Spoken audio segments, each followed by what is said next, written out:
I used to believe collapse came suddenly, a single mistake, one catastrophic moment when the floor vanished beneath your feet. But that's not how it happens. The truth is quieter. It starts with small sounds, a skipped bill, a delayed payment, an uneasy silence between phone calls. You tell yourself it's temporary. You tell yourself you'll fix it tomorrow, until tomorrow becomes a graveyard of good intentions. I was 34, working as an analyst for a mid-tier investment firm in downtown Chicago. The city was loud with ambition, skyscrapers rising like monuments to greed. I wasn't rich, not by the standards of the men I admired, but I was getting there fast. I drove a leased BMW, wore watches I couldn't afford, and talked about diversifying, as if I had any real idea what risk meant. My life was a portfolio built on appearances. The first sign came on a Tuesday. I still remember the clock, 10:07 a.m. My boss called me into his office, shut the door, and said the market was tightening. Some of our tech investments weren't performing. He told me to move some capital, rebalance exposure. I nodded, confident, dismissive. The charts looked fine to me, a temporary dip. I'd seen them before. I ignored the drop. The next month we lost 2 clients. Still, I smiled through the meetings, convincing everyone, especially myself, that it was just noise. Around the same time, I started trading on the side. Crypto was exploding. Bitcoin had hit another all-time high, and the news was filled with stories of overnight millionaires. I told myself I was smarter than them, more disciplined, more informed. I borrowed small amounts at first, 10,000 from savings, then 20. Then I maxed out a credit card. Leverage, I called it. Positioning. The words made it sound intelligent, controlled, but in reality it was desperation disguised as confidence. My girlfriend, Emma, noticed before I did. She'd watch me sit in front of the glowing screens at 2 a.m., eyes red, whispering numbers like prayers. "You're obsessed," she said one night. "You don't even look at me anymore." I laughed, kissed her forehead, promised it was just a phase, but she was right. I wasn't chasing success, I was running from fear. Every red candle on the chart felt like a personal attack. Every loss demanded a revenge trade, and slowly the markets weren't the only thing collapsing. By spring, my accounts were bleeding. The firm was restructuring. Half the team was cut. I kept my job but lost my composure. I started hiding things, bills, balances, calls from lenders. I lied to Emma about small things, just a few investments, nothing risky. She knew, they always know. One night she found a letter, a margin call notice. My stomach dropped as she held it in her trembling hands. "How bad is it?" she asked. I couldn't answer. The silence was louder than any confession. That night she left, not in anger, just exhaustion. She said, "I don't know who you are anymore." The door closed softly behind her. I didn't chase her. I just sat in the dark, surrounded by the hum of machines, the blinking lights of numbers that no longer meant anything. I told myself I'd fix it, that she'd come back when I did.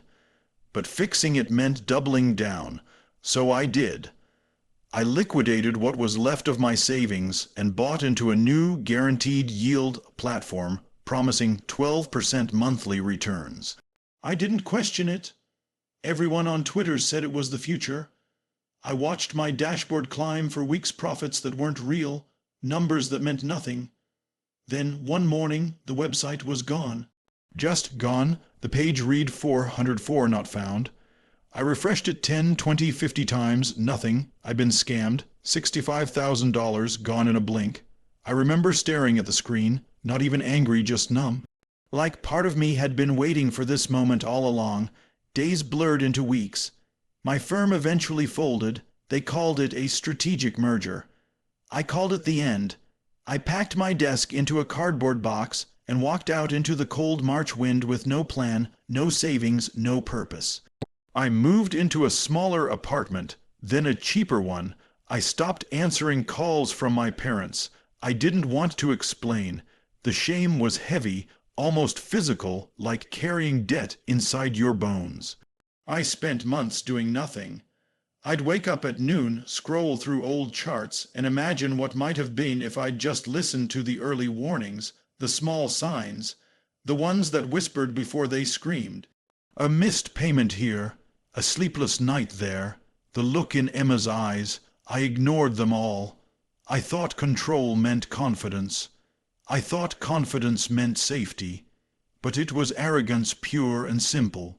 The breaking point came one humid night in July. The power went out. My phone had 3% battery. The fridge was empty. I was sitting on the floor of my apartment, surrounded by unopened mail. I tore through them past. Due notices, collection warnings, final demands.